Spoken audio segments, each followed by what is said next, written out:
The vast, unforgiving expanse of the North African desert.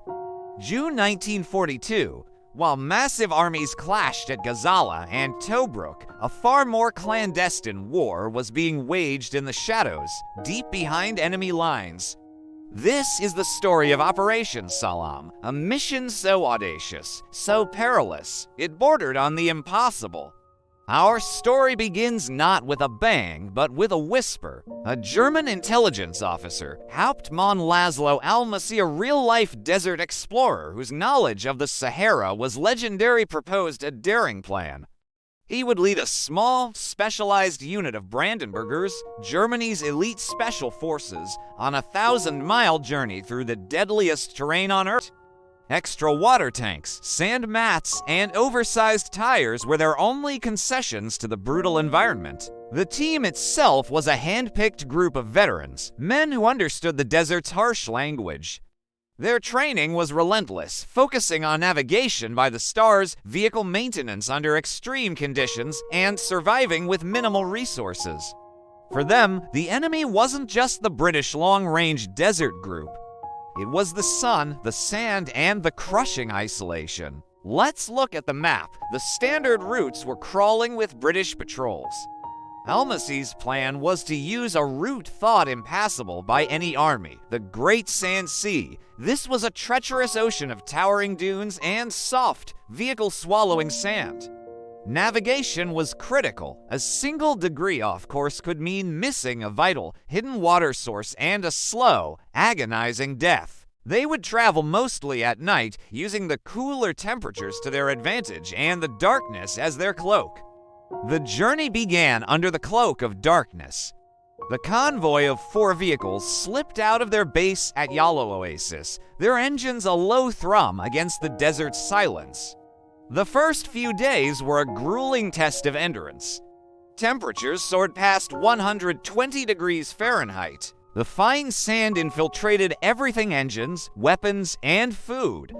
The men worked tirelessly, digging out stuck vehicles, rationing water drop by drop, their faces etched with the strain of constant vigilance.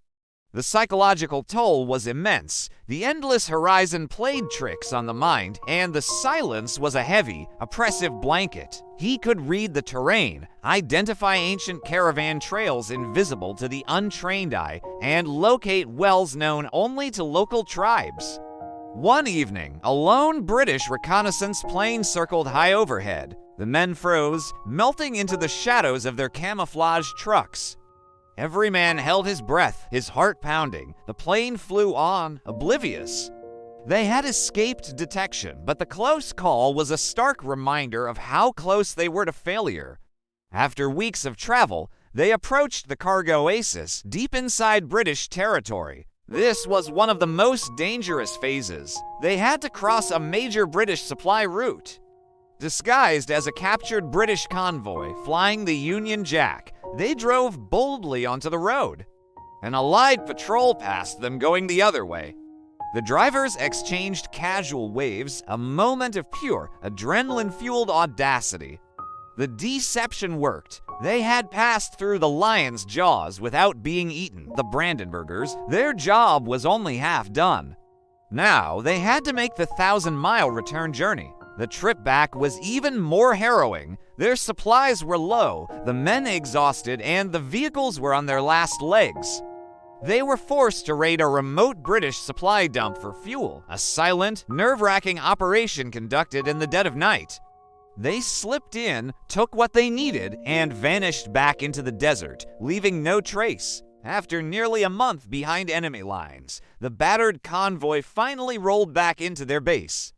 They were gaunt, sun-blackened, and utterly exhausted, but they had succeeded. They had crossed the impassable, infiltrated the enemy's heartland, and returned. Operation Salam was a masterpiece of infiltration, a testament to strategy, endurance, and the sheer will of a small group of determined men. While the agents in Cairo were eventually captured, the operational success of traversing the desert undetected proved that no line was truly secure, and that the war in the desert was fought not just with divisions of tanks, but with small teams of ghost-like commandos who knew its secrets. It remains one of the most remarkable special operations of the entire campaign. If this hidden story moved you, hit the like button, subscribe, and turn on notifications. More forgotten heroes are waiting to be remembered.